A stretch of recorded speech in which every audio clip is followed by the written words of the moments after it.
তাদের সুষ্ঠু নির্বাচন মাননীয় চিফ অ্যাডভাইজারের ভাষায় উৎসবমুখর পরিবেশে নির্বাচন। চিফ ইলেকশন কমিশনার একই বক্তব্যের ভিন্ন ভাষায় ব্যক্ত করেছেন, ইতিহাসের সেরা নির্বাচন। সংস্কারের জন্য সরকার কমিশন গঠন করেছিল। কমিশনের সুপারিশের ভিত্তিতে জুলাই সনদ প্রণীত হয়েছে, রাজনৈতিক দলগুলো স্বাক্ষর করেছে। এটা আইনিভিত্তির প্রশ্ন আসলে প্রাথমিক আইনিভিত্তি দেওয়া হয়েছে আদেশ জারির মধ্য দিয়ে, আর 12 ফেব্রুয়ারি একটি রেফারেন্ডাম হবে, যেটা নির্বাচনের তফসিলি ঘোষণা করা হয়।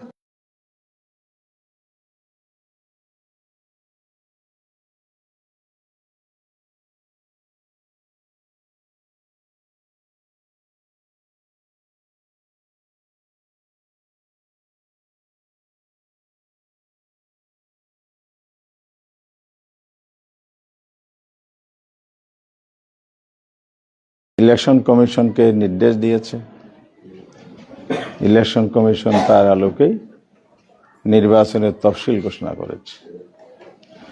তফসিল অনুযায়ী 12 ফেব্রুয়ারি নির্বাচন হবে।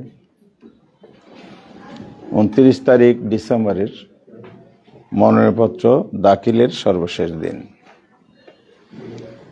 সে অনুযায়ী আমরা সবাই নির্বাচনে আগ্রহী প্রার্থীগণ বা দল কর্তৃক মনোনয়ন দাখিল করেছে। আজকের দিনটা ছিল যাচাই বাছাই করে কারা কারা ভ্যালিড ক্যান্ডিডেট সেটা ডিক্লেয়ার করা। এই কার্যক্রম পর্যন্ত তফসিলের আলোকে চলবে, এটা চলমান আছে। ডিটেলস না বলে আজকের দিনটা নিয়ে আজকে বাছাই প্রক্রিয়ায় আমাদের যে আসন কক্সবাজার 2 মহেশখালী কুতুবদিয়া উপজেলা নিয়ে গঠিত, এই আসনের প্রার্থিতা যাচাই বাছাইয়ের দিন নির্ধারিত ছিল বিকাল 4টায়। আমার পক্ষ থেকে আবার এই নির্বাচন পরিচালনায় চিফ এজেন্ট যিনি, তিনি এর সাথে প্রস্তাবকারী, সমর্থনকারী, সাক্ষীগণ উপস্থিত ছিলেন। যেহেতু ফেসিবাদী আমলে মিথ্যা মামলায় আমাদেরকে হয়রানি করা হয়েছে, জেলে আটক করা হয়েছে, রিমান্ডে নেওয়া হয়েছে, অসংখ্য মানুষকে গুম করা হয়েছে, খুন করা হয়েছে, অবর্ণনীয় অমানবিক নির্যাতন সে সময় করা হয়েছিল। মিথ্যা মামলা এবং সাজানো রায় দিয়ে আমাদেরকে নানাভাবে হয়রানি এবং নির্যাতন করা হয়েছে। সেই মামলাগুলো ইতিমধ্যেই সরকারের কাছে আমরা দাবি করেছিলাম এগুলো মিথ্যা, সাজানো, হয়রানিমূলক, এগুলো প্রত্যাহার করে নিতে হবে। ইতিমধ্যে সেগুলোর কার্যক্রম অনেক ক্ষেত্রে শেষ দিকে, আবার কিছু কিছু চলমান। নির্বাচন কমিশন এই মামলাগুলোর লেটেস্ট পজিশন নমিনেশন পেপারে হলফনামার মাধ্যমে বর্ণনা করতে বলেছে। সে অনুযায়ী আমি আমার নমিনেশন পেপারে 70টি ফ্যাসিবাদী আমলের মিথ্যা মামলার বর্ণনা পেশ করেছি। ওনারা বলেছেন সম্ভব হলে এগুলোর কাগজপত্র দেওয়ার জন্য। অনেকটা ঐচ্ছিক, মামলার তারিখ, লেটেস্ট পজিশন বর্ণনা করতে বলেছেন। সাপোর্টিং কাগজগুলো ছিল ঐচ্ছিক। আইনের প্রতি শ্রদ্ধাশীল ছিলাম আমরা, সকল মামলা দাখিল করেছি, সাপোর্টিং পেপার দিয়েছি, কত আদালতের সার্টিফিকেট করিয়েছি, কোনো কোনো ক্ষেত্রে আইনজীবীর সার্টিফিকেট আছে। অর্থাৎ নিখুঁতভাবে আমার আইনজীবীগণ আমার নমিনেশন পেপারে ফাইল করেছেন, সবকিছু পেশ করেছে। হলফনামায় সম্পদ বিবরণী আছে, যথারীতি সেটা আমরা করেছি। সম্পদ বিবরণীর ক্ষেত্রে যে মামলা, সেখানেও হয়রানিমূলক মামলা আছে, অযাচিত অনেকগুলো মামলা উদ্দেশ্যমূলকভাবে হয়রানি করার জন্য আর্থিকভাবে আমাদেরকে নানাভাবে চাপিয়ে দিয়ে ফ্যাসিস্ট সরকার জুলুম করেছে। যেহেতু দেশে আইন বিদ্যমান, আমরা আইনের প্রতি শ্রদ্ধা রেখে সবকিছু উল্লেখ করেছি। যেহেতু 29 তারিখ এগুলো দাখিল করেছি, বাছাইয়ের দিন আনুষ্ঠানিকভাবে এগুলো রিটার্নিং অফিসার যিনি আছেন নির্বাচনের, প্রতিটি আসনের রিটার্নিং অফিসার যেভাবে আছে, উনি 4টায় এটা যথারীতি শুরু করেছেন আমি জেনেছি। সেখানে উনি নিজের থেকেই প্রত্যেকটি আইটেমে সংশ্লিষ্ট ডিপার্টমেন্টের যারা কর্মকর্তা আছেন, যেমন বাংলাদেশ ব্যাংকের প্রতিনিধি থাকে, যেটা এটা আমাদের মাদার ব্যাংক, সব ব্যাংকের রিপোর্ট তাদের মাধ্যমে কালেক্ট হয়। কোনো ব্যাংকে কোনো ধরনের খেলাফি ঋণ আছে কিনা এ ব্যাপারে স্পষ্ট ভাষায় বলেছেন ডিসি সাহেব নিজে, যিনি রিটার্নিং অফিসার, উনি ঋণ খেলাফি নন, ব্যাংকের কোনো অভিযোগ নাই। ট্যাক্সের কোনো অভিযোগ আছে? উপস্থিত ট্যাক্সের যিনি অফিসার ছিলেন, কর্মকর্তা, তিনি সুস্পষ্ট বলেছেন ওনার বিরুদ্ধে এই রিটার্নিং অফিসারের সামনে যে ডকুমেন্ট আছে, মনোনীত হলফনামা, সেই ভিত্তিতে বর্ণনায় এ ধরনের আমাদের কোনো অভিযোগ নাই। তৃতীয় হচ্ছে মামলা, সবকিছু গ্রহণ হয়েছে, সব এভিডেন্স আছে, বর্ণনা আছে, সবকিছু আছে। উনি নিজের থেকে একটি মামলা নিয়ে আসলেন সামনে, সেটা আমার হলফনামায় উল্লেখ আছে এবং এটার পেপার সাবমিট করা আছে। মামলাটা কি? মামলাটা হচ্ছে 2013 সালের তৎকালীন তথাকথিত যে আন্তর্জাতিক অপরাধ ট্রাইব্যুনালের আইসিটির যে কোর্টটা ছিল, যেটাকে বলা হয় ক্যাঙ্গারু কোর্ট, আন্তর্জাতিক আইনজীবীরা এটাকে এই নামে আখ্যায়িত করেছে। সেই আইনে আমাদের দেশের 6 জন সূর্য সন্তানকে ফাঁসি দেওয়া হয়েছে অন্যায়ভাবে। সেই আইনে আমাদের অসংখ্য নেতাকে, শীর্ষ নেতাকে, আল্লামা দেলোয়ার হোসেন সাঈদী সহ অনেককেই আমৃত্যু সাজা দেওয়া হয়েছে। প্রথমে মৃত্যুদণ্ড, আপিলে গিয়ে সেটা হয়েছে। এই মামলায় অনেকেই সারা জীবন জেলে ছিলেন, পরিবার থেকে ডিটাচ ছিলেন, সেখানে তাদের মৃত্যুবরণ হয়েছে। একই ধরনের মামলা বা ট্রায়াল যেটা হচ্ছিল এখানে, জুডিশিয়াল কিলিং যেটা আমরা বলি, অর্থাৎ বিচারিক হত্যা। কেন বললাম বিচারিক হত্যা? এই জন্য বলছি, এই মামলায় দায়েরকৃত একজন আসামি চৌধুরী মঈনুদ্দিন ব্রিটিশের আদালতে তার মানহানিকর মামলা করেছিলেন। আমরা সবাই জানি ব্রিটিশ আদালত পৃথিবীর আইন এবং আইনের স্ট্যান্ডার্ড, ন্যায় বিচারের ক্ষেত্রে সর্বোচ্চ একটি আদালত হিসেবে স্বীকৃত। সেখানকার আদালত বলেছে এটা জুডিশিয়াল জেনোসাইড। জেনোসাইড বলেছে এখানে একাধিক মানুষকে খুন করা হয়েছে, সে কারণে জুডিশিয়াল জেনোসাইড বলেছে। এটিএন আজহারুল ইসলাম সাহেব 24-এর 5 আগস্ট পরিবর্তনের পর উনার মামলা রিভিউ করেছেন। উনার মৃত্যুদণ্ড আদেশ ছিল। অন্তর্বর্তীকালীন সরকারের সময়ে আদালত স্বাধীন ছিল, ফেসিবাদী আমলে আদালত স্বাধীন ছিল না। সেখানে রাজনৈতিক ফেসিবাদী সরকারের হস্তক্ষেপেই এই সাজানো রায় মানুষগুলোকে জুডিশিয়াল কিলিং হয়েছিল। আল্লাহ তাআলা ওনার হায়াত রেখেছেন, মৃত্যুদণ্ড থাকলেও রিভিউটা বাকি ছিল, সেই কারণে রিভিউ পিটিশন উনি দায়ের করেছেন। যখন অন্তর্বর্তীকালীন সরকার আসে, বিচার বিভাগ স্বাধীন হয়। ফুল বেঞ্চের শুনানির পর আদালত অনেকগুলো মন্তব্য করেছে। আদালতের প্রথম মন্তব্য হচ্ছে, ওনার উপর যে মৃত্যুদণ্ড দেয়া হয়েছে এটা আইনসম্মত হয়নি, রাজনৈতিক হস্তক্ষেপ হয়েছে এবং যথাযথভাবে বিচার হয়নি। সাক্ষীর দুর্বলতা আছে, আইনের দুর্বলতা আছে, পক্ষপাতিত্ব আছে, ডিকটেশন আছে। সেই কারণে ফুল বেঞ্চে অ্যাপিলেট ডিভিশনের 7 জন বিচারপতি চিফ জাস্টিসের নেতৃত্বে যে রায় দিয়েছে, এটিএম আজহারুল ইসলাম 1971 সালের কোনো কথিত মানবতা বিরোধী অপরাধের সাথে জড়িত নন, তাকে বেকসুর খালাস দিয়েছে। এরকম একটি আদালত দ্বারা মানুষকে খুন করার যে জুডিশিয়াল প্রসেস করা হয়েছে, সেটাকে বাংলাদেশের সিনিয়র আইনজীবীগণ বিতর্কিত আদালত বলেছে। আন্তর্জাতিক আইনজীবীদের একটা সম্মেলন, সেমিনার হয়েছিল সেরাটনে।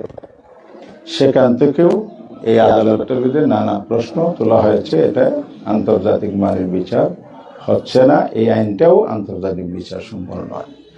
সরকার কর্তৃক নিয়োজিত বিচারক, সরকার নিয়োজিত প্রসিকিউটর, সরকারি কর্তৃক নিয়োজিত সাক্ষী, সব অ্যারেঞ্জমেন্ট করে যেহেতু করা হচ্ছে, এখানে ন্যায় বিচার পাওয়ার সুযোগ নাই।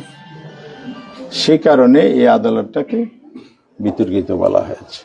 এটা সেই আদালত যে আদালতের মাধ্যমে রায় দিতে গিয়ে স্কাইপে কেলেঙ্কারি হয়েছে। এটা আপনারা জানেন, সবাই বিশ্বব্যাপী জানে। তো সেই আদালতের বিষয়টা বিতর্কিত আদালতে আমাদের সিনিয়র আইনজীবীরা কথা বলেছেন। আমি একটা সমাবেশে শাপলা চত্বরে এই বিতর্কিত আদালত বলছিলাম। এই ভিডিও ফুটেজটা হয়তো আপনারা এখনো পাচ্ছেন।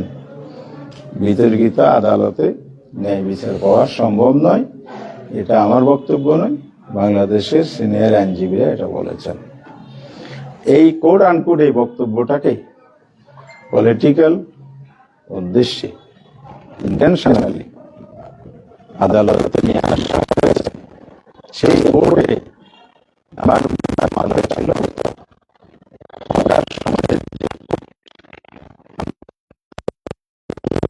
তারা মামলা দায়ের করেছে মামলা, অর্থাৎ সেখানকার আইনে আর্টিকেল সাব আর্টিকেল 4 যেটা বলা আছে সেটা আদালতের ক্ষমতা বলে। আদালত আন্তর্জাতিক অপরাধের যে ফৌজদারি অপরাধের বাইরেও যদি কেউ আদালত মনে করে আইনের আওতায় আনা দরকার, সেটা কগনিজেন্সে নিতে পারে। তা আমার বক্তব্যটা কোড আনকোডও একজন আইনজীবীর বক্তব্য, আমার বক্তব্য ছিল না। তথাপি উদ্দেশ্যমূলকভাবে হয়রানি করার জন্য আদালত অবমাননার মামলা হয়েছে। এটা মামলাটা একতরফা ছিল, শুনানি, সাজা সবকিছুই। 2 মাসের মধ্যে সাজা ঘোষণা করা হলো, 3 মাসের আমাকে জেলে পাঠানোর জন্য রায় দিল গ্রেপ্তারপূর্বক। দ্বিতীয় ছিল 3000 টাকার আর্থিক দণ্ড, অনাদায়ী আরও কয়দিন যেন সেখানে একটা কথা উল্লেখ আছে। আমি আদালতের প্রতি শ্রদ্ধাশীল হয়ে কোর্টে সারেন্ডার করি। সে মামলায় পরে আমার জামিন হয়, আমি জেলে ছিলাম। তারপরে এই মামলা যেহেতু শেষ হয়ে গেছে এই পর্ব, তখন আমি নিজের থেকেই আইনজীবীকে বলেছি এই মামলা যেন আপিল হয়, কারণ আমার উপর ইনজাস্টিস করা হয়েছে। জাতি জানুক, ভবিষ্যৎ প্রজন্ম জানুক কি অবিচারটা এখানে হয়েছে। সেই জন্য আমি মাননীয় সুপ্রিম কোর্টে আপিল করেছি। আপিলটা এখন পেন্ডিং আছে, চলমান আছে। ইতিমধ্যে একাধিকবার সিরিয়ালে আসছিল। জাতীয় পর্যায়ে গুরুত্বপূর্ণ মামলা থাকায়, কেয়ারটেকার সরকার ব্যবস্থার মামলা আর অন্যান্য মামলা, এটি আজহার ইসলাম সাহেবের মামলা, এগুলো জাতীয় গুরুত্বপূর্ণ মামলা। সেই কারণে এটা সিরিয়ালে থাকলেও প্রায়োরিটির ক্ষেত্রে এটা পিছনে পড়ে যায়। সেভাবে এখনো আদালতে পেন্ডিং মামলাটা আছে। কোনো আদালতের রায় যদি হয়, আপিল যদি চলমান থাকে, সেক্ষেত্রে জামিনে আসামি তার বিরুদ্ধে কি নেওয়া যায় না যায় এগুলো আইনি বিষয়। আমার যে ট্র্যাডিশনালি আমি জানি, আইনের বিষয়ে আমি ব্যাখ্যা দিতে চাই না, আইনজীবীরা দেবেন। এই ক্ষেত্রেও আমার ওপর কোনো ধরনের এখানে হস্তক্ষেপ হওয়ার সুযোগ নেই। দ্বিতীয় হচ্ছে আজকের ঘটনাটা। আজকের ঘটনা হচ্ছে আমাদের কনস্টিটিউশনাল 66(2) ঘ, সংবিধানের ধারা নম্বর 66(2) ঘ, সেখানে বলা আছে কোনো ট্রাইব্যুনালে যদি কেউ সাজাপ্রাপ্ত হয় তাহলে তিনি জাতীয় সংসদ নির্বাচনে অযোগ্য বলে বিবেচিত হবেন। আর সংবিধানের এই অংশটা এবার আরপিওতে রাজনৈতিক দলগুলো পরামর্শ দিয়েছে, আমরাও দিয়েছি, নির্বাচন কমিশন আরপির অন্তর্ভুক্ত করেছে। অর্থাৎ একেবারে কপি পেস্টের মতোই। আগেও আইনটা মাদার লতে ছিল, এখন বাংলাদেশের সুপ্রিম ল হলো কনস্টিটিউশন, সংবিধান সর্বোচ্চ আইন।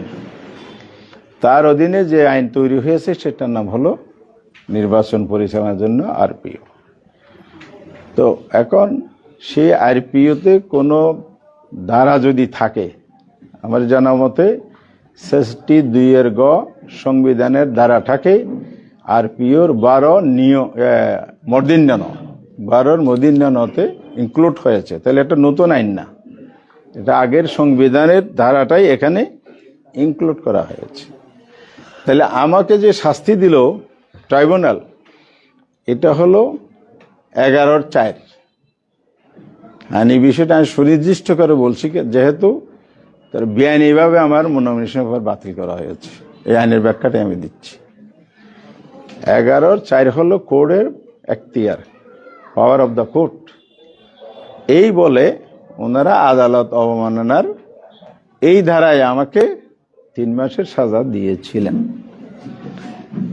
আর ইন্টারন্যাশনাল যে কোর্ট আছে, আইন আছে, আমরা আইসিটি যেটা বলছি, এই আইসিটি মামলার 9 ধারায় যখন কোনো মামলা হয়, কথা কি আমরা ক্লিয়ার হলেন তো? আমারটা হলো 11(4), কিন্তু আইসিটি আইনে হচ্ছে 9 ধারা। 9 ধারা যদি মামলা হয় তাহলে সুনির্দিষ্ট মামলা হইতে হবে সুনির্দিষ্ট অপরাধের উপর, যে এই আসামি এই ক্রাইমগুলো করেছে, অপরাধ। নাম্বার 2, এটা তদন্ত হতে হবে, প্রমাণিত একটা চার্জ গঠন করতে, চার্জশিট দাখিল করতে হবে। নাম্বার 4, এই দাখিলকৃত চার্জের ভিত্তিতে বিচার হবে কি হবে না এর জন্য চার্জ ফ্রেম করতে হবে। চার্জ ফ্রেম হওয়ার পরে ট্রায়ালে যাবে, সাক্ষী দ্বারা প্রমাণিত হলে তারপরে রায় হবে। এই 9 ধারার কোনো প্রসেস 9-এর এই 3 ধারা আর্টিকেল 3-তে কোনো ফলো করা হয়নি। আর্টিকেলটি হলো আইসিটি অ্যাক্টের, এগুলো কিন্তু অনেকগুলো বিধান, এই জন্য একটু পার্থক্য হচ্ছে। আপনার সেই জায়গায় যদি সুনির্দিষ্ট মামলা না হয়, তদন্ত না হয়, চার্জ গঠন না হয়, চার্জ ফ্রেম না হয়, বিচার ট্রায়াল কিছুই হয়নি, কারণ সেই মামলা তো এটা না। এটা হলো একটা বক্তব্যের মধ্য দিয়ে ইন্টেনশনালি একটা মামলা করা হয়েছে রাজনৈতিক উদ্দেশ্যে। কোন সরকার? যারা মানুষ খুন করেছে, গুম করেছে এবং আদালতের দরজার উপর লাঠি মেরেছে, সেই সরকার। এটা সেই সরকার মানুষকে বিচারের শেষ আশ্রয়স্থল ধ্বংস করে দিয়েছে। সেই সরকারের আমলের, ফেসিদা আমলের একটা মামলায় অন্যায় বেআইনিভাবে আজকে আমার নমিনেশনের উপর ওনারা অ্যাকসেপ্ট করেন নাই। এটা কত বড় যে অপরাধ এবং অন্যায় হয়েছে এটা আগামীতে প্রমাণিত হবে ইনশাআল্লাহ। তবে আমার কষ্টটা এখানে, এত রক্তের বিনিময়ে দেশটাকে ফ্যাসিস্ট মুক্ত করা হলো, প্রশাসনের রন্দে রন্দে ফ্যাসিস্টদের দোসররা বসে আছে। আমরা ইলেকশন কমিশনকে বলেছি, মানে সিটে দফায় দফায় বলেছি, এবং সারা দেশে আমরা 8 দল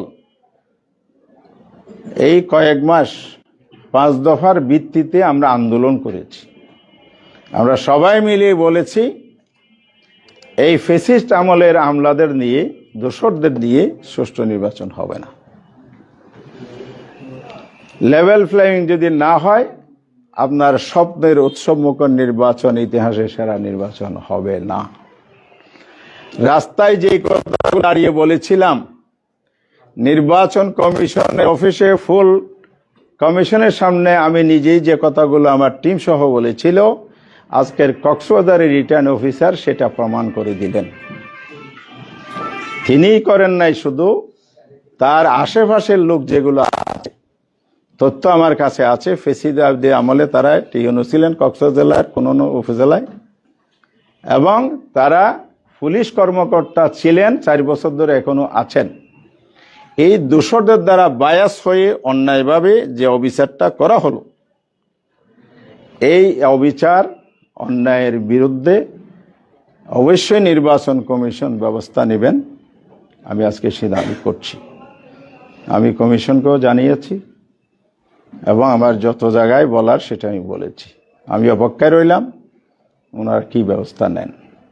দ্বিতীয় হচ্ছে, নির্বাচনী মনোনয়নপত্র যাচাই বাছাইয়ের শেষ দিন হবে 4 তারিখ। এখনো সুযোগ আছে এটাকে আবার শুনানির মধ্যে আনা। ওনারা বলবেন প্রভিশন নাই, কিসের প্রভিশন আপনি দেখান? ফেসিবাদের আমলের মামলা নিয়ে আপনি তামাশা করবেন আর আমার উপর আইন দেখাবেন। এই আইনকে আমরা জনগণের পক্ষ থেকে আমরা মেনে নিতে পারি না। সুতরাং এটা যেন আজকে আমাদের আইনজীবী একটা আবেদন করেছেন যে উনি যখন শুনানি করছিলেন, শুনানির সময় এই ধারাগুলো উনি ব্যাখ্যা করছিলেন, আমি যে ব্যাখ্যা করছি, হয়তো উনি আরো বেটার লিগ্যাল পয়েন্টগুলো ভেরি ক্লিয়ারলি ব্যাখ্যা করতে চেয়েছিলেন, সে প্রস্তুতি ওনার ছিল। ওনার শুনানিকালে দফায় দফায় ওনাকে বাধাগ্রস্ত করা হয়েছে, এগুলো শুনবো না, এগুলো দরকার নাই, ওটা আনেন, সেটা আনেন। তারপরে আমার কাছে জিনিসগুলো যখন ইনফর্ম করা হলো, আমি ঢাকায় লয়ারের সাথে, আজকে আমার সিনিয়র লয়ার আসে নাই, কালকে শুনানির সুযোগ দিলে আমার সিনিয়র লয়ারকে দিয়ে আমি শুনানি করাবো। যিনি ওনার চেম্বারে জুনিয়র হিসেবে এসেছেন, উনি জানানোর পর আমি সিনিয়রের সাথে যোগাযোগ করে সে কাগজগুলো উপস্থাপন করেছি। তো ওনারা কাগজ চেয়েছিলেন, বলতে আপনার সব কিছু ভ্যালিড, শুধু ট্রাইব্যুনাল কি কোন দ্বারায় আপনাকে আদেশ দিয়েছিল, রায় দিয়েছিল, অর্ডার কপিটা দেন। অর্ডার কপিটা ওনারা ঠিকভাবে পড়লেন না, আমি কি আর্গুমেন্ট করলেন না। যারা এই পর্যায়ে লেভেলে, তারা হতে পারে তারা আইনে প্র্যাকটিস করেন না, গ্যাপ থাকতে পারে।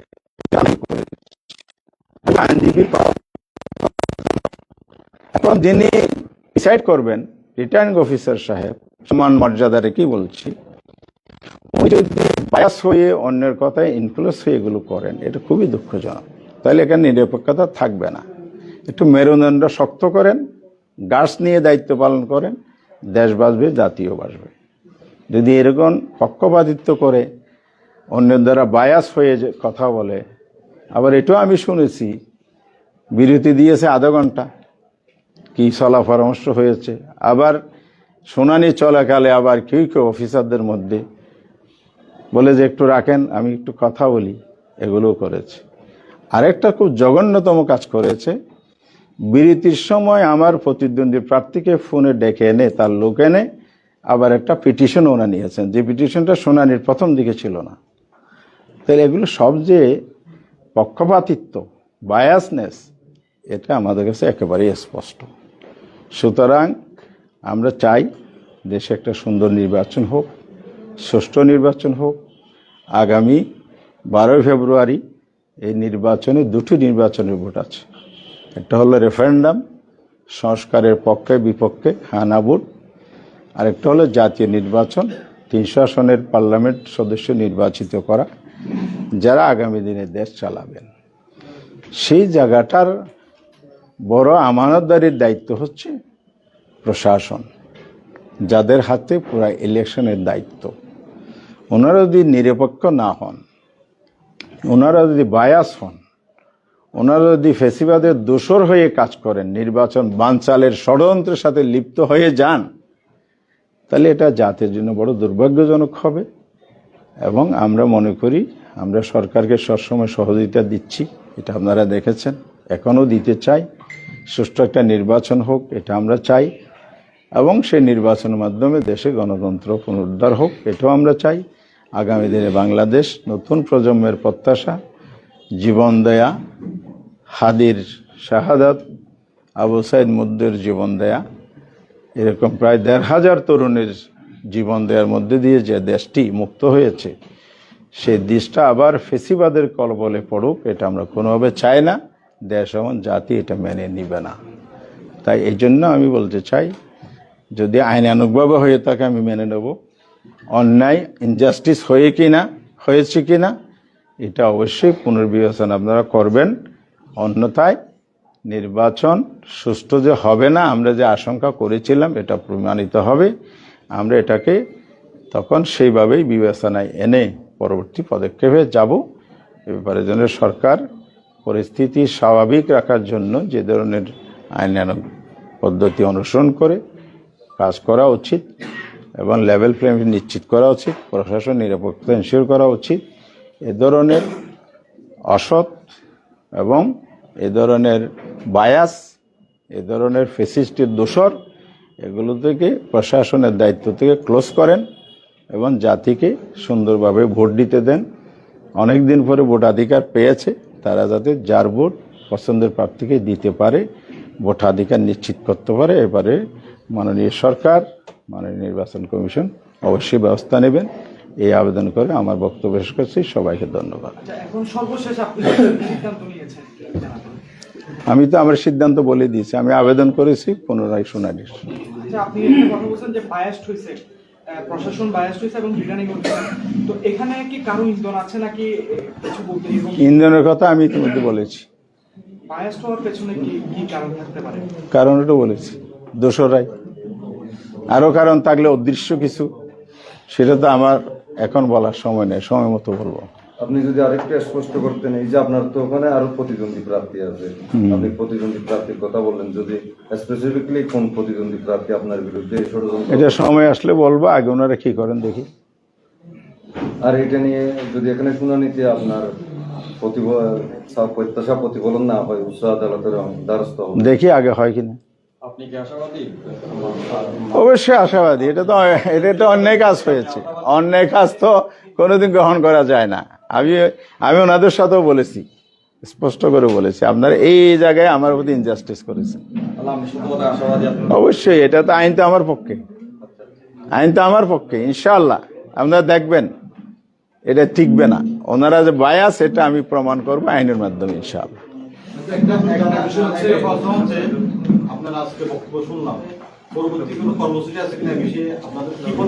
আমার কর্মসূচি একটাই, কালকে পরশু 2 দিন সময় আছে। আজকে কয় তারিখ? তাহলে 4 তারিখে আর 2 দিন আছে না? এই 2 দিন ওরা কি করেন এটা আমি দেখবো। আপনি বলেছেন যে ভাইরাস হয়েছেন, প্রশাসনের কিছু কর্মকর্তা ডানে বামে ছিল, সময় নিয়ে দরখাস্ত নিয়ে আবার সাবমিট করেছে পরে, যেগুলো শুরুতে ছিল না। এমন কোন স্পেসিফিক কর্মকর্তা নাম জানা আছে কিনা বা তথ্য আছে কিনা যে আপনি যাদের কারোর সন্দেহ করছেন যে ফেসিস্টের দোষর হিসেবে তারা চিহ্নিত, যারা আপনাকে ইনজাস্টিস করেছে? 2 জন অফিসারের নাম এসেছে, একজন পুলিশ বিভাগের, যারা ফেসিস্ট আমলে এই উচ্চ পদে ছিল, এখনো আছে। আরেকজন ডিসি অফিসে ফেসিস্ট আমলে এখানে পার্শ্ববর্তী উপজেলায় ইউনোর দায়িত্ব পালন করেছে। আপনারা সাংবাদিক বন্ধুগণ এই তথ্যকে উৎস হিসেবে ধরে বের করে নেন ওরা কারা। আশা করি আপনারা জাতিকে এই সেবাটা দিবেন। 2018 সালে কি এই মামলা নিয়ে আপনি নির্বাচন করেছিলেন? এই মামলা কি তখনও ছিল? সরি, আমি তো এটা ড্রপ করেছি, বলে গেছিলাম। এটা একটা সেটেল ইস্যু। আমার এই মামলাটা সেটেল ইস্যুটা হচ্ছে 13 সালে এই রায়টা দেয়া হয়েছে। তখন আমি সিটিং এমপি ছিলাম। প্রশ্ন উঠল যে আমি সংসদ সদস্য বহাল থাকবে আমার, না এটা বাতিল হবে। যেহেতু দেশের আইন অনুযায়ী সাজাপ্রাপ্ত হলে ট্রাইব্যুনালে এমপি পদ থাকার কথা নয়। তখন স্বাধীন মালিক সংবিধান বিশেষজ্ঞ, উনি বেঁচে আছেন, ওনার বক্তব্যটা পত্রিকায় আমি পড়েছি, আমার কাছে সংরক্ষিত আছে। ব্যারিস্টার রফিকুল হক দুনিয়া থেকে চলে গেছেন, আল্লাহ জান্নাত নসিব করুন। এই দুইজন আইনজীবী স্পষ্ট আকারে বলেছে প্রেস ব্রিফিংয়ে সাংবাদিকদের, এরকম বলে যে আইনে সাজা হয়েছে এটা আইসিটির অ্যাক্টের যে অপরাধ, যে মামলা তদন্ত চার্জশিট, সেই প্রক্রিয়াতে নয়। ওটাই অপরাধ, ফৌজদারি অপরাধের মামলা এটা নয়। যেহেতু এই আইনটা ফৌজদারি অপরাধের ক্ষেত্রেই প্রযোজ্য, সংসদ সদস্য থাকবে কি থাকবে না। এই জন্য হামিদুর রহমান আজাদের সংসদ সদস্য থাকবে, যেহেতু এটা আদালত অবমাননার একটা ভিন্ন ধারার মামলা, অপরাধের মামলা না, একটা বক্তব্যের মামলা। ওনারা এই বক্তব্য দেওয়ার পরে আমি আরো 1.5 বছর সংসদ সদস্য হিসেবে দায়িত্ব পালন করেছি, সংসদে গিয়েছি। আমি রিটার্নিং অফিসার সাহেবকে এই রেফারেন্সটা বলেছি যে এটা আমি সংসদ সদস্য থাকাকালেও সেটেল। আবার 18 সালে আমি প্রার্থী ছিলাম, আপনারা জানেন সব। সেখানে কিন্তু ফ্যাসিস্ট আমলের আমার প্রতিপক্ষ যে ছিল, তার আইনজীবীরা এটা চ্যালেঞ্জ করেছিল। এই ডিসি অফিসে নথিপত্র আছে, হিয়ারিং হয়েছে। ওনারা চ্যালেঞ্জ করেছিল আর্টিকেল 66(2) ঘ, যেটা বর্তমান আরপিওতেই আনা হয়েছে। একই জিনিস, নতুন আইন না কিন্তু আরপিওর, এটা নতুন ধারা হলে আমি মেনে নিতাম। আমি মানছি না, যেহেতু এটা চ্যালেঞ্জ হয়ে সাংবিধানিক ল হিসাবে আউট হয়ে গেছে, আরপিও তো আরও নিচে। সেম জিনিস তো আরপিওতে আসলো, আপনি আরপিও দেহা দিয়ে আমারও তো আউট করতে পারেন না। তাহলে এটাও সেটেল, 18 সালে হয়ে গেছে, নথি ডিসি অফিসে আছে।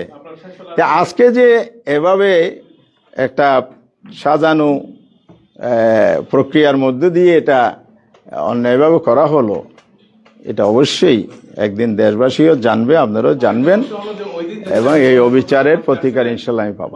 আপনি যেদিন মামলার মধ্যে জবাব দিতে আসছেন, ওই দিন আপনার সাথে ডিসির কোনো বাকবিতণ্ডা বা কোনো কারণে ব্যক্তি আক্রোশ হয়েছে কিনা, এরকম আপনার তথ্য আছে? আপনি না, এটা আমার সাথে ওনার ফোনে মাঝে মধ্যে কথা হতো এলাকার বিভিন্ন কাজকর্ম নিয়ে। আমার সাথে পার্সোনাল কোনো রিলেশনের ঘাটতি নাই। আমি মনে করি ওই ধরনের পূর্ব ঘটনার কারণে উনি এটা করেন নাই। এবার আমি নিশ্চিত পূর্বের কোনো ঘটনা এরকম নাই। আজকের ঘটনাটা আমি যা বললাম, এটা নানা প্রক্রিয়ার মধ্য দিয়ে এটা ঘটে গেছে। এই যে ঘটে যাওয়া বিষয়টা টোটাল নির্বাচনী প্রক্রিয়াকে ব্যাহত করবে বলে আমি আশঙ্কা করি, আমার জনগণ আশঙ্কা করে। এই ধরনের প্রশাসনের অধীনে, এবং উনি সরাসরি জড়িত কিনা এই অভিযোগ আমি আনছি না। আমি আনছি যে সুনির্দিষ্টভাবে যারা অতীতে দিনের ভোর রাতে করার প্রক্রিয়া এবং ড্যামি নির্বাচনের প্রক্রিয়ার সাথে যারা জড়িত ছিল, এই ধরনের অফিসারদেরকে এখানে বহাল রেখে নির্বাচন সুষ্ঠু হবে না, এটা আমি মূলত আপনাদের সামনে তুলে ধরেছি। আমার আইনজীবী কিছু বলবে নাকি? চলে এসছে।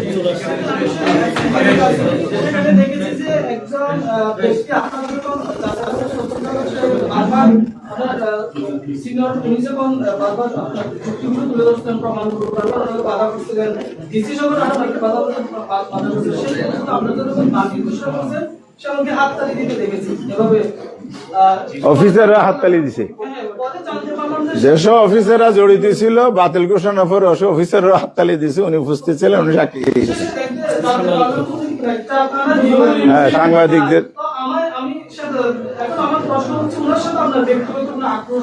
না, এটা জবাব তো আমার ওই দেশ টিভির আব্দুর রহমান ভাইয়ের প্রশ্ন আমি দিয়েছি। তা আপনি যেহেতু সেখানে একজন সাংবাদিক হিসেবে দায়িত্বরত ছিলেন, তা আপনার এভিডেন্স চাইতে যথেষ্ট। আমার নমিনেশন বাতিল হলে দলীয় কর্মীরা হাততালি দিয়ে আনন্দ করতে পারে, সরকারি অফিসাররা যদি হাততালি দেয়, ডাল মে কোচ কালা হ্যায়, এটা বুঝতে আর কোনো অসুবিধা নাই। এখানে তো ওনারা দলীয় কর্মীর ভূমিকা রাখলে তাহলে আলটিমেটলি নির্বাচন কি হবে এটা তো পরিষ্কার। আপনি বলতেন 4 তারিখ হবে আমরা সবাই চাইনি লড়াই আর সরকার না, এখানে শুনানির সুযোগ আছে। শেষ পর্যন্ত আপনি আনে লড়াই এছাড়া তো স্তর অনেকগুলো আছে, অনেকগুলো স্তর আছে। ইলেকশন কমিশন আছে, আদালত আছে, supreme court, high court, supreme court আছে। ঠিক আছে। জি, ধন্যবাদ সবাইকে।